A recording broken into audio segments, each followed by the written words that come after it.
మనం ఇప్పటివరకు ఎందరో వీరుల గురించి విన్నాం. కాని చదువుకోలేదు, ఆయుధాలు లేవు. కేవలం తన అడవి తల్లిమీద ఉన్న ప్రేమతో ప్రపంచంలోనే అత్యంత ధనవంతుడైన నిజాం నవాబునే సవాల్ చేసిన వీరుడు మన కొమురం భీం. మా అడవిలో మా రాజ్యం అని గర్జించి స్వేచ్ఛకోసం ప్రాణాలర్పించిన ఆ వీరుడి కథ వింటే మీ రక్తం మరిగిపోతుంది. అసలు జోడేఘాట్ కొండల్లో ఆ రోజు ఏం జరిగింది?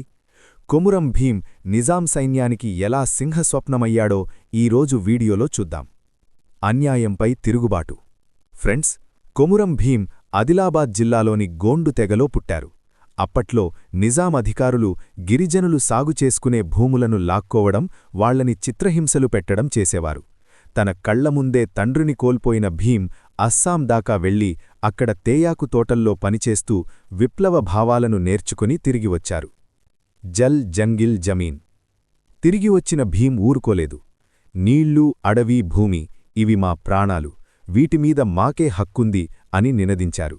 అదే ప్రఖ్యాత జల్ జంగిల్ జమీన్ నినాదం. 12 గిరిజన గ్రామాలను ఏకంచేసి వాళ్లకు విల్లంబులు, బల్లేలు పట్టి ఇచ్చి ఒక సైన్యాన్ని తయారుచేశారు. బాబేఝరి పోరాటం.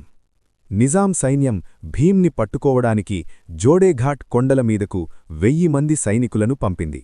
కాని ఆ అడవి భీంకి కొట్టిన పిండి. గెరిల్లా దాడులకు నిజాం సైన్యానికి చుక్కలు చూపించారు. మీ టాక్సీలు కట్టం, మీ బానిసలుగా బతకం అని ఖరాఖండిగా చెప్పారు. ఫ్రెండ్స్, 1940 ఆశ్వయుని పౌర్ణమి రాత్రి ఎవరో నమ్మకద్రోహి చేసిన కుట్రవల్ల నిజాం సైన్యం భీం ఉన్న స్థావరాన్ని చుట్టుముట్టింది. చీకట్లో కురిసిన తుపాకీగుండ్ల వర్షానికి మన అడవి పులి నేలకొరిగింది.